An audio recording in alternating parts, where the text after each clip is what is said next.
Hello students, मैं हूं आकाश कुमार यादव और मेरे यूट्यूब चैनल अक्की टेक क्लासेस में आपका बहुत बहुत स्वागत है। पिछली कक्षा में हमने टेंस के बारे में बेसिक जानकारियां प्राप्त की थी और आज मैं टेंस के दूसरे पार्ट में आप लोगों को प्रेजेंट कॉन्टिन्यूअस टेंस के बारे में पढ़ाऊंगा। ओके, पिछली कक्षा में हमने प्रेजेंट इंडेफिनिट टेंस को पूरी डिटेल में पढ़ा था और इस कक्षा में हम प्रेजेंट कॉन्टिन्यूअस टेंस को डिटेल में पढ़ेंगे। तो प्रेजेंट कॉन्टिन्यूअस टेंस,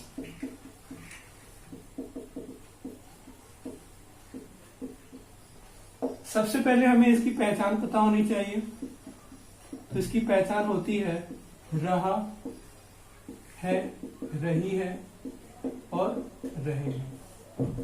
ओके, तो ऐसा कोई भी सेंटेंस जिसके अंत में आपको रहा है, रही है या रहे हैं दिखाई देता है तो उसे आप कहेंगे प्रेजेंट कॉन्टिन्यूअस टेंस का सेंटेंस है। तो सबसे पहले तो आपको ये पता होना चाहिए, उसकी पहचान पता होनी चाहिए।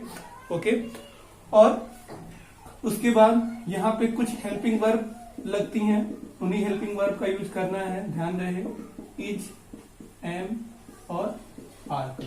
तो ये याद रहे कि प्रेजेंट कॉन्टिन्यूअस टेंस की पहचान है रहा है, रही है, रहे हैं, वाक्य के अंत में आता है और इसमें 3 हेल्पिंग वर्ब का उपयोग होता है, इज, एम और आर। ओके, तो सबसे पहले हम साधारण वाक्यों की ओर बढ़ते हैं, अफर्मेटिव सेंटेंसेस।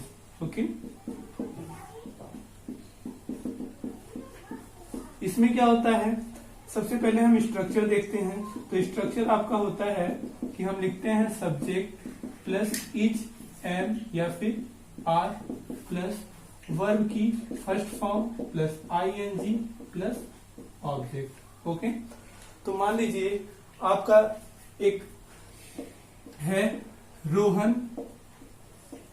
पढ़ने जा रहा है। ओके, तो लास्ट में रहा है हमें दिखा, तो हमने सोचा कि ये प्रेजेंट कॉन्टिन्यूअस टेंस का एक सेंटेंस है और इसे हमें अगर इंग्लिश में कन्वर्ट करना है तो सबसे पहले हम सब्जेक्ट लिखेंगे यानी रोहन। और ध्यान दीजिएगा केवल आई के साथ एम का यूज होता है, प्लूरल के साथ आर का यूज होता है और सिंगुलर के साथ इज का यूज होता है। तो यहाँ पे रोहन एक वचन है, रोहन इज। उसके बाद वर्ब की फर्स्ट फॉर्म गो, उसमें आईएनजी जोड़ना है तो गोइंग, कहाँ जा रहा है, पढ़ने, गोइंग टू रीड। ठीक है, ये लिख सकते हैं मार्केट जा रहा है तो टू मार्केट। हम खाना खा रहे हैं, हम खाना खा रहे हैं तो क्या हो जाएगा, वी। उसके बाद प्लूरल है तो यहाँ पे आर लगाएंगे, वी आर ईटिंग। ओके, खाना खा रहे हैं तो वी आर ईटिंग फूड। तो सबसे पहले आपको पहचान पता होनी चाहिए, पहचानने के बाद आपको स्ट्रक्चर पता होना चाहिए और ये जरूर याद होना चाहिए कि किस सेंटेंस में आप किस हेल्पिंग वर्ब का उपयोग करते हैं। ओके, बढ़ते हैं निगेटिव सेंटेंसेस की ओर।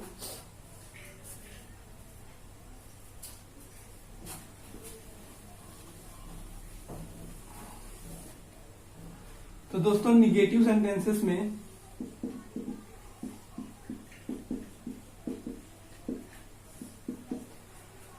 जहां पे नहीं का सेंस आता है, ठीक है, तो जैसे इसका स्ट्रक्चर होता है आपका subject plus is, am, are plus not plus verb की first form plus ING plus object. ठीक है, उदाहरण लेते हैं रोहन। ठीक है, उदाहरण लेते हैं हम,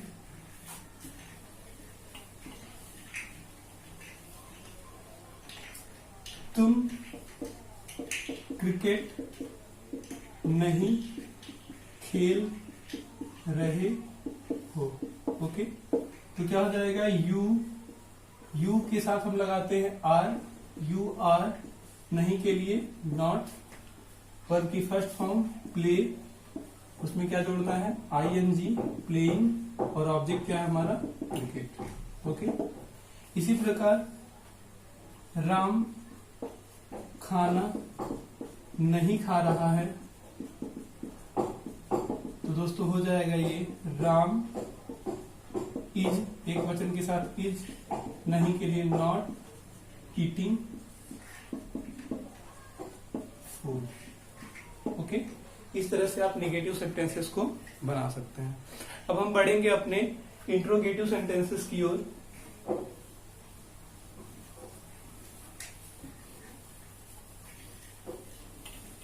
इंट्रोगेटिव सेंटेंसेस का मतलब होता है प्रश्नवाचक वाक्य, ऐसे वाक्य जहां पे प्रश्न पूछे जाते हैं। ठीक है, तो उन सेंटेंसेस में क्या होता है कि हमको प्रश्न दिए होते हैं इंट्रोगेटिव सेंटेंसेस में।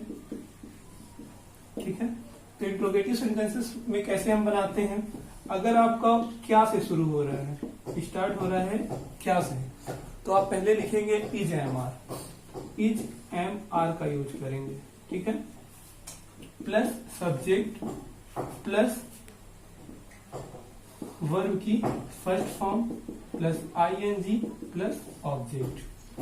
अगर जो क्वेश्चन वर्ड है वो आपका बीच में आता है, ठीक है, शुरू में क्या नहीं आ रहा है, तो आप क्या करेंगे, तो आप सबसे पहले क्वेश्चन वर्ड लिखेंगे, उसके बाद आप इज एम आर में से एक का यूज करेंगे, plus subject verb first form plus ING plus object. Okay, उदाहरण लेते हैं, क्या तुम गोरखपुर जा रहे हो। तो यहाँ आपको शुरू में क्या दिखा, क्या, तो आप इस स्ट्रक्चर का यूज करेंगे, और यहाँ पे तुम है तो तुम के लिए हम क्या लगाएंगे, आर। उसके बाद हमें लिखना है सब्जेक्ट आर यू, वर्ब की फर्स्ट फॉर्म गो, आईएनजी लगाएंगे, गोइंग टू गोरख।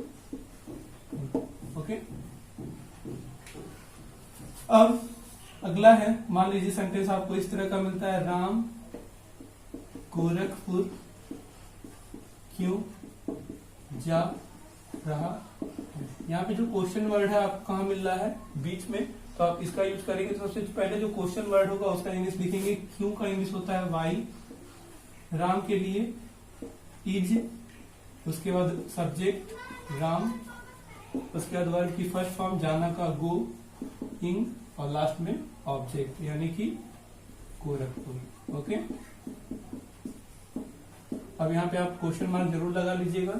तो इस तरह से आप अफर्मेटिव, इंट्रोगेटिव और निगेटिव सारे सेंटेंसेस को आसानी से कर सकते हैं। एक मैं और आपको वाक्य बता देता हूं, जैसे रोहन क्यों, रोहन पुस्तक क्यों नहीं पढ़ रहा है। तो इसके लिए हम सबसे पहले क्यों अगर बीच में आता है तो उसकी इंग्लिश वाई, रोहन के लिए इज, उसके बाद रोहन। ओके, नहीं अगर आता है तो सब्जेक्ट के जस्ट बाद में आप नॉट लगाएंगे, उसके बाद रीडिंग हो जाएगा, रीड का, और क्या नहीं पढ़ रहा है, पुस्तक यानी कि बुक। तो स्टूडेंट्स आप ये देख सकते हैं कि आज हमने प्रेजेंट कॉन्टिन्यूअस टेंस के सारे स्ट्रक्चर और सारे सेंटेंसेस को पढ़ा। सबसे पहले आप इसे पहचाने, आपको इसे पहचानना जरूरी है। हेल्पिंग वर्ब कौन सी लगती है ये इंपॉर्टेंट होता है। सेंटेंसेस सारे टेंसेस के एक ही तरह बनते हैं, उसमें अलग ये होता है कि आप उसमें वर्ब की कौन सी फॉर्म का यूज करते हैं, जैसे यहाँ पे हर जगह आईएनजी फॉर्म का यूज होता है, और कौन कौन सी हेल्पिंग वर्ब का यूज करते हैं, और आपको उसकी पहचान पता होनी चाहिए। अगर आपको चैनल अच्छा लगता है, मेरी वीडियो जो है अच्छी लगती है, तो चैनल को सब्सक्राइब करें और शेयर करें। Thank you so much.